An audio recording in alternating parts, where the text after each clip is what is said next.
Moi, je suis convaincu que mon organisation, plus elle sera diverse, plus elle sera performante. Et j'ai la chance d'ailleurs au sein du groupe d'avoir eu des organisations les plus diverses et on est une organisation performante au sein de l'entreprise. Alors pour tout ce qui est lié au handicap, il y a 2 chemins qu'on a fait et que j'ai fait. Donc moi je suis rentré en France il y a 10 ans. Il y a 10 ans on payait la fameuse amende parce qu'on n'avait pas le nombre de personnes handicapées qui correspondait donc à la législation. Donc je trouvais ça plutôt très idiot d'avoir à payer une amende. Donc avec nos équipes RH et j'insiste d'ailleurs dans une politique de diversité et inclusion, inclure les partenaires sociaux est une chose aussi extrêmement importante. Que je connecte à un deuxième événement où moi j'avais pareil, je ne connais pas très bien le thème du handicap, je ne l'ai pas autour de moi, donc je suis allé pareil, je me suis rapproché d'associations qui traitent du thème du handicap et je me souviens de cette dame qui m'avait dit monsieur, une politique de handicap c'est pas d'en recruter les handicapés sont chez vous. Une personne sur 6 en France souffre d'une forme de handicap visible ou invisible. Ça veut dire 15% globalement de notre population. Vous ne les avez pas statistiquement. Donc ça, le problème était que j'ai chez moi des gens qui ne se sentaient pas en sécurité de pouvoir déclarer leur handicap à leur manager et au RH. Donc on a construit avec nos partenaires sociaux un accord handicap, où j'ai découvert qu'il d'ailleurs fait foi aujourd'hui dans beaucoup d'industries, puisqu'on l'a mis à disposition des autres. Et donc on est effectivement passé de 4-5% à plus de 8% de personnes se déclarant en situation de handicap. Donc on a quasiment doublé. Certes, on n'est toujours pas au 15, donc ça veut dire que le travail, une fois plus, il n'est pas fini. Mais globalement, voilà, on a construit un accord handicap qui a vocation à dire à nos salariés, une fois plus, vous pouvez vous sentir à l'aise et en sécurité de déclarer votre handicap. Qui plus est, l'entreprise saura adapter votre environnement de travail pour faire face à votre situation de handicap. On a fait un très bel exercice avec une association, une fois plus, sur le thème du handicap, qui était l'accessibilité de nos packaging aux personnes en situation de handicap. Et ça a été plein de leçons pour nous, puisqu'effectivement, vous avez les problématiques de taille de police, quand vous avez un problème de tic de vue. On a découvert que vous avez des associations de couleurs qui sont un problème pour un handicapé. Il y a bien sûr la manipulation manuelle des packs, avec un handicap plus ou moins différent, ça peut impacter. Donc oui, on essaye de tenir compte de ces inputs-là qu'on allait chercher dehors, une fois plus, qu'on n'avait pas au sein de l'entreprise.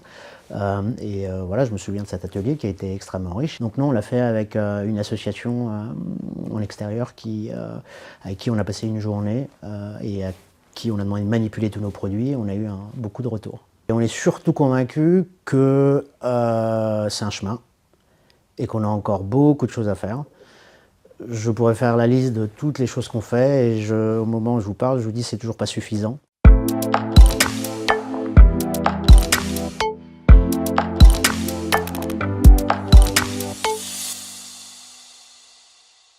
De retour sur le plateau d'Inclusion for Change, d'abord Estelle Perrard et Kim Elbold, quelles sont vos réactions à ce que nous venons de voir ? Je pense que là, on est sur un exemple typique d'innovation inclusive, c'est-à-dire d'innovation avec et pour des publics qui ont pu être à un moment donné oubliés dans le processus de conception.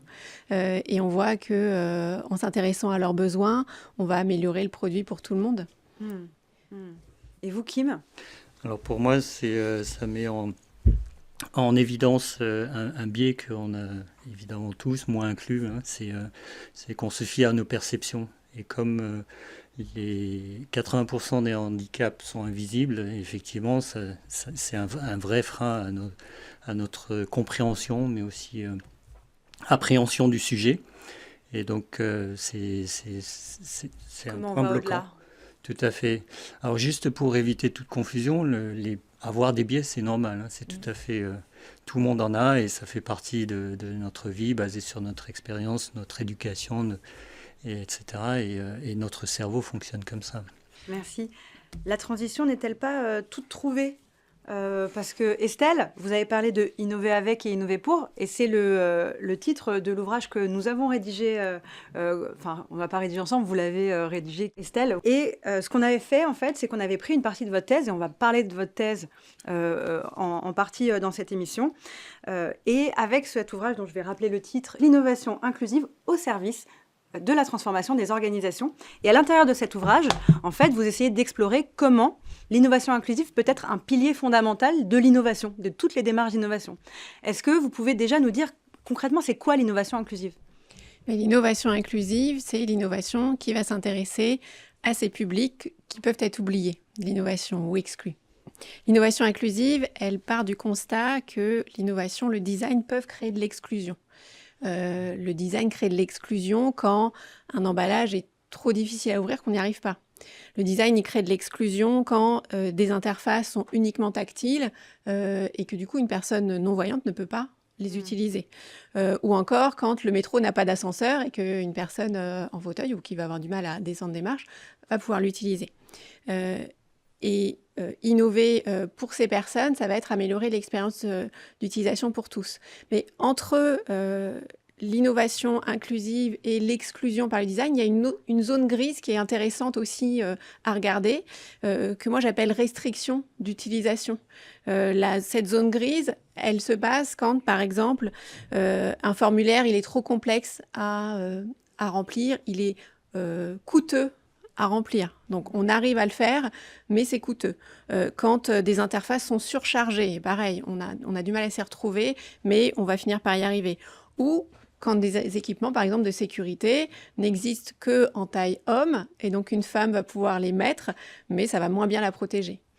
Et vous, Kim, depuis très longtemps, le groupe SEB travaille sur le design inclusif. Est-ce que vous pouvez un peu nous parler de la genèse de justement la mise en place de ce que vient de présenter Estelle ?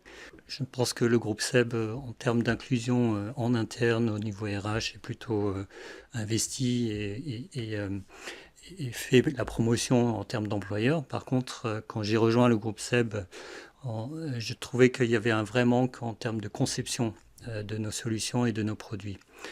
Et nous avons donc initié un ouvrage différent en collaboration avec APF France Handicap qui est intitulé Good Design Playbook et qui reprend en grande partie les principes du design inclusif. Et donc le design inclusif, c'est un sujet assez vaste, donc exactement comme Estelle l'a présenté. Une manière très simple de le mettre en valeur et de l'expliquer, c'est effectivement de dire que quand on ne pratique pas l'inclusion, on risque de pratiquer l'exclusion à travers effectivement des produits qui sont plus utilisables par certaines personnes, certains consommateurs. Donc c'est vraiment ce qu'on a mis en place.